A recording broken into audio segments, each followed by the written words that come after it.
The house was full of noise, clinking glasses, laughter, and the smell of warm food. Balloons hung from the ceiling, and someone had put on a playlist of cheerful music. It was Micah's birthday, and the whole family had gathered.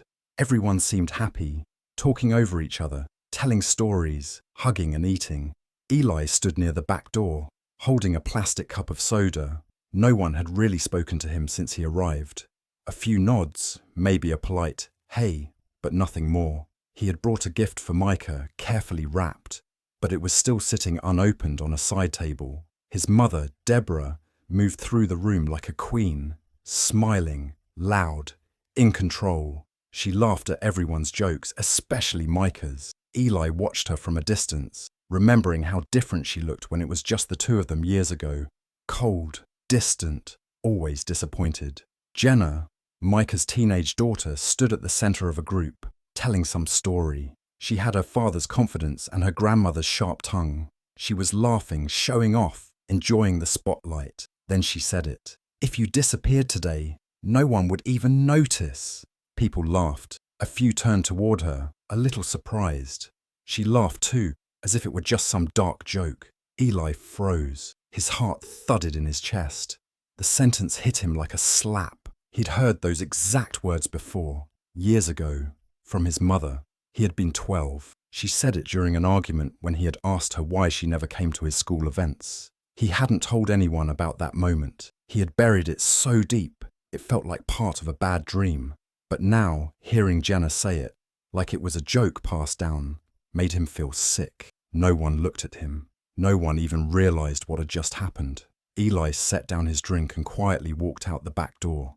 The cool air hit his face, and he kept walking, down the steps, past the driveway, toward the street. He didn't say goodbye. No one called after him. Inside, the party went on. Laughter, music, stories. Eli's hands were shaking.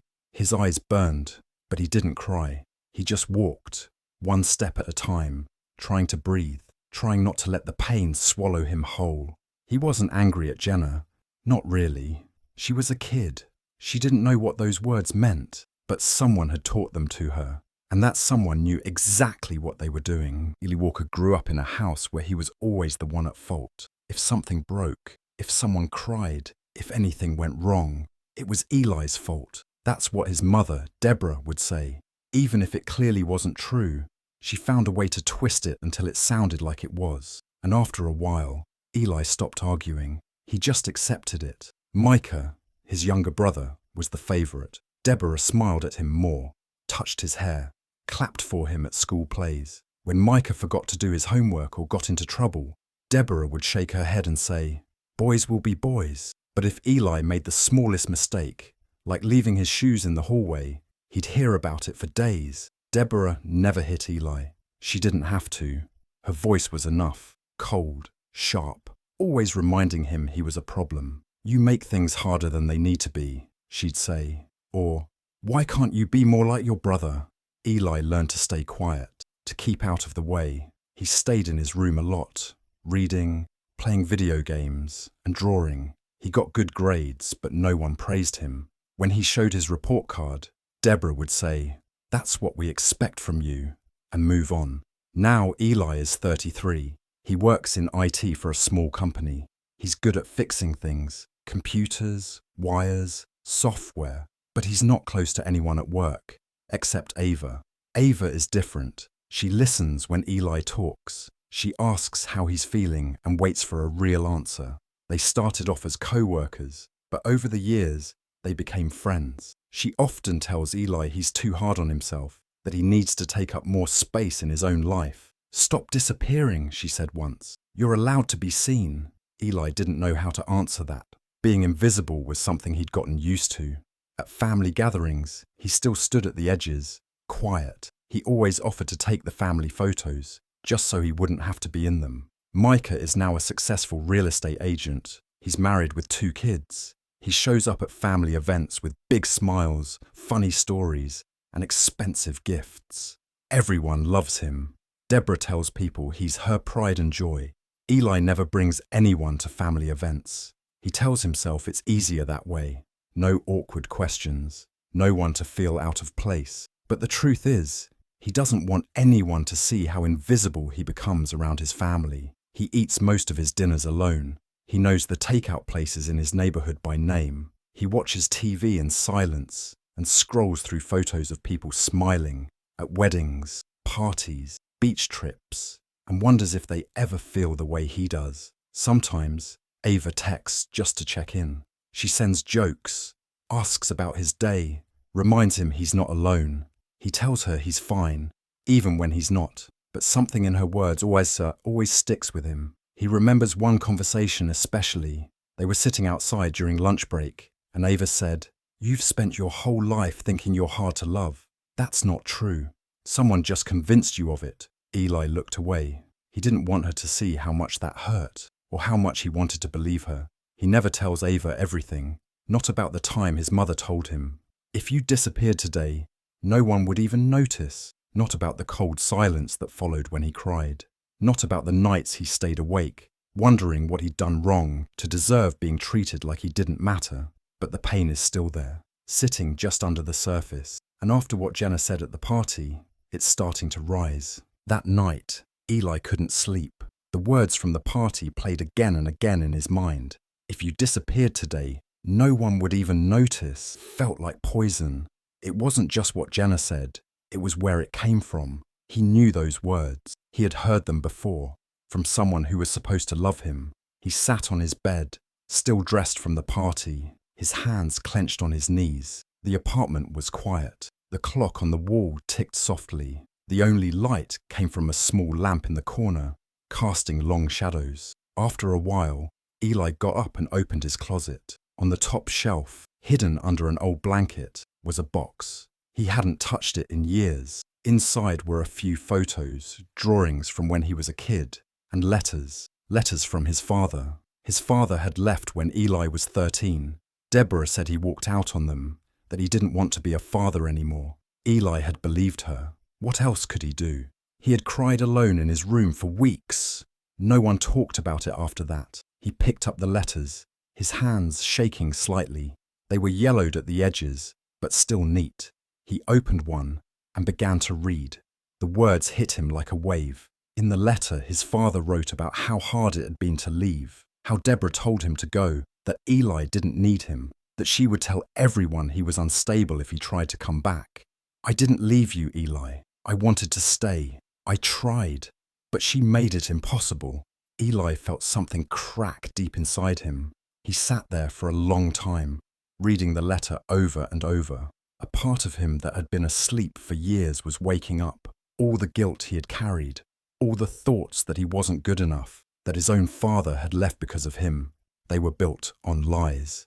He stared at the wall, his heart pounding. He picked up his phone and opened the family group chat. His fingers moved quickly, typing out a long message. It wasn't angry, it wasn't cruel, it was the truth. Everything he had wanted to say for years came out, about the way he was treated, the lies, the pain, the silence. Then he stared at the message and deleted it, not because he was scared, but because he knew they wouldn't read it the way he needed them to.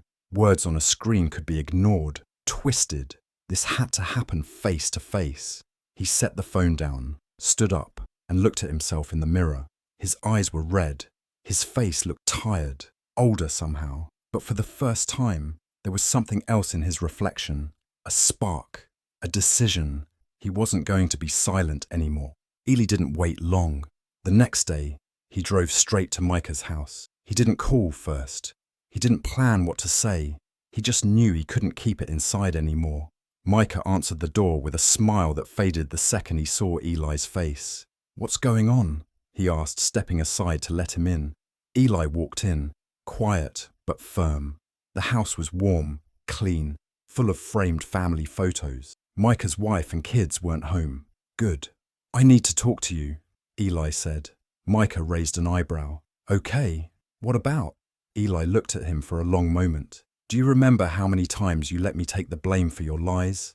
Micah frowned, caught off guard. "What?"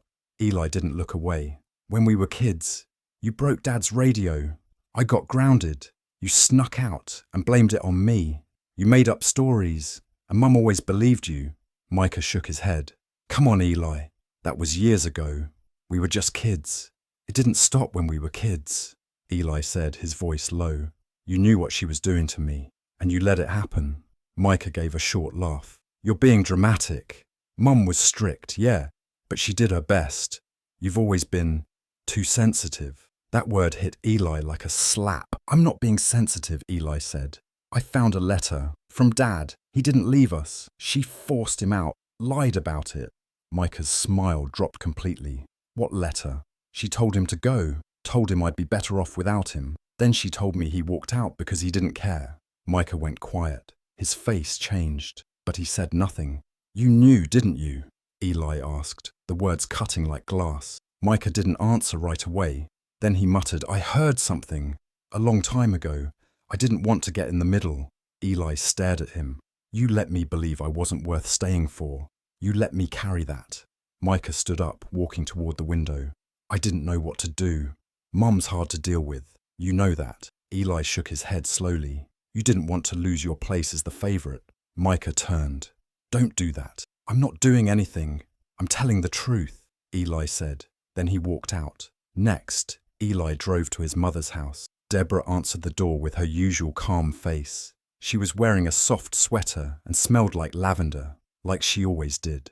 Eli, this is a surprise. I need to talk, he said, stepping in without asking. She made tea like nothing was wrong, sat down across from him like they were about to have a chat about the weather. Eli pulled the letter from his jacket pocket and placed it on the table. What's this? She asked. Dad's letter, the one you didn't want me to read. She didn't touch it, just looked at him. I know what you did, he said. You told him to leave. You told him I'd be better off without him. She stayed quiet for a moment, then said softly, I did what I had to do. He was unstable. No, he wasn't, Eli said. You lied. You made me believe I wasn't worth staying for. You let me grow up thinking I was the reason he left. She took a sip of tea. You were a difficult child, Eli. You always needed more than anyone could give. I did my best. Eli stared at her. Your best nearly broke me. Her eyes didn't change. No tears, no guilt, just that same cool face. Everyone has to grow up sometime, she said. Eli stood up. I did, and I'm done pretending this didn't happen. He walked out. She didn't call after him. Later that night, Eli sat in his apartment again. His phone buzzed with messages, none from his family. Just Ava. How are you holding up? He replied, I'm tired, but I'm done being quiet. She sent back a heart emoji. Then, tell your story. Speak the truth. You deserve to be heard. Eli opened Facebook. His hands didn't shake this time. He took a photo of the letter and posted it with one simple caption. For everyone who told me I was hard to love, this is the truth. Then he hit post. It didn't take long. His phone buzzed again and again. Messages pouring into the family group chat. Some were angry. How dare you post this? Some were shocked. Is this real? A few were quiet. I didn't know. I'm sorry. The silence that had ruled his life for so long was finally breaking. And this time, Eli wasn't afraid. The family meeting was set for Sunday afternoon at Deborah's house. Eli didn't want to go, but he knew he had to. Not for them, for himself. He needed to hear it all out loud, one last time, so he could finally be done with it. The living room felt colder than usual, even though the sun was shining through the windows. Deborah sat straight in her favorite chair, arms folded. Micah leaned against the wall, tense. Jenna was on the couch, looking nervous. Two of their aunts sat nearby, quiet but curious, like they were watching a storm forming. No one spoke at first. Finally, Deborah broke the silence. I think this has gone too far. What you posted, Eli, it was cruel. Private family things don't belong online. Eli stayed calm. It was never private. It was just hidden. Micah stepped in, trying to smooth things over. Look, I didn't think it would blow up like this. I knew about the letter, okay? But I didn't think saying anything would help. I was just trying to keep the peace. Eli turned to him. Keeping the peace meant keeping me in pain. Micah looked away. Jenna shifted uncomfortably. Her voice was small. I didn't mean what I said at the party. I was just joking. I didn't know it came from Grandma. I heard Mum say stuff like that sometimes. I thought it was normal. Eli nodded slowly. It wasn't a joke, but thank you for saying that. The room went quiet again. Everyone looked at Deborah. She didn't blink. You think I was a bad mother. I know that, but I didn't have a perfect childhood either. My mother was worse. I was trying to survive. I did what I could. That doesn't make it right, Eli said softly. What you did still hurt. Deborah's face tightened. You've always been difficult, always wanted more than what was given. Nothing was ever enough for you. Eli stood still, feeling the old pain stir, but not overwhelm him this time. I wanted love, he said. Real love, not control, not silence, not being blamed for everything. One aunt spoke up, her voice uncertain. Maybe we all ignored too much. We thought things were fine. They weren't, Eli said. But I'm not asking for anyone to fix it. I just want it known. Deborah's voice rose. And what does that do? Tear the family apart? No, Eli replied. The silence did that. I'm just naming it. He looked around the room. Everyone was watching him now.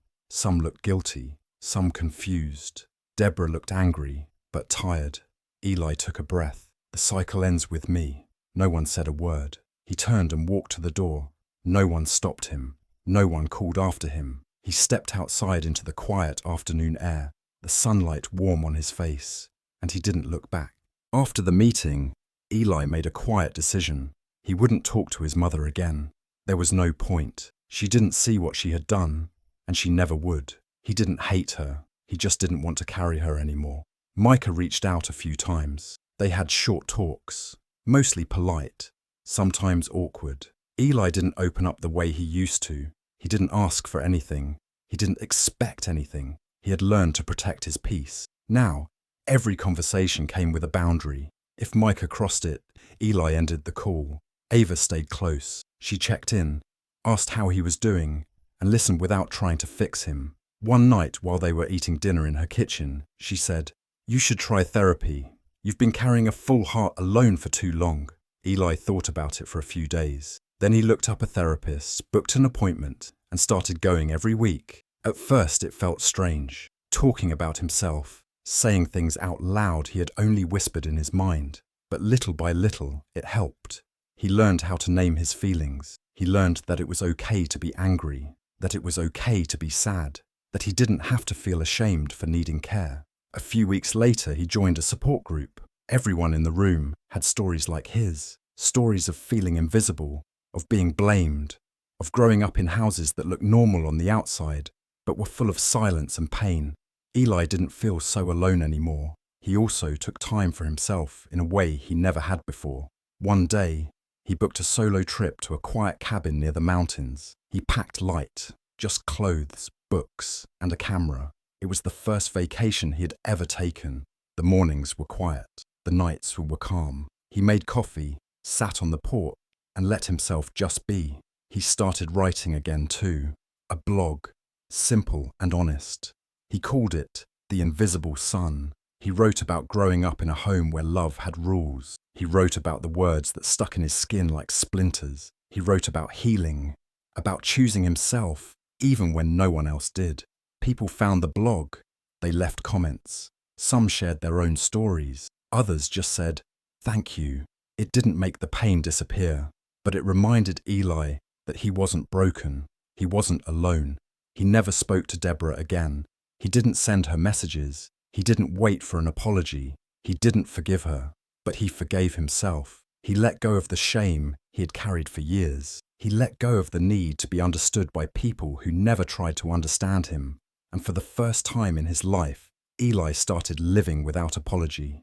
Eli woke up early on his birthday. The cabin was quiet, the morning air cool. He made a cup of coffee and stepped out onto the porch.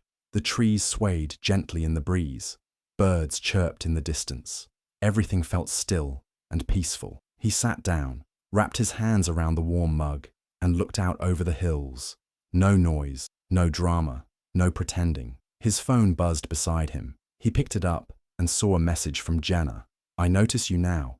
I hope it's not too late." Eli read the message twice. Then he smiled, a small, soft smile, but he didn't reply. Not because he was angry, not because he didn't care, but because he didn't need anything from her. Not anymore. He put the phone down and leaned back in his chair. The sun was rising higher now, lighting up the sky in soft gold. He felt calm, whole. For once, he wasn't chasing love or approval. He wasn't trying to fix anything. He was just here, alive. Enough. Some disappear to be found. He was never missing. He just stopped trying to be seen by people who were never looking. Thank you so much for reading till the end. If this story touched you, don't forget to like, share, and leave a comment. Your voice matters. And if you haven't already, hit that subscribe button for more heartfelt stories. See you next time.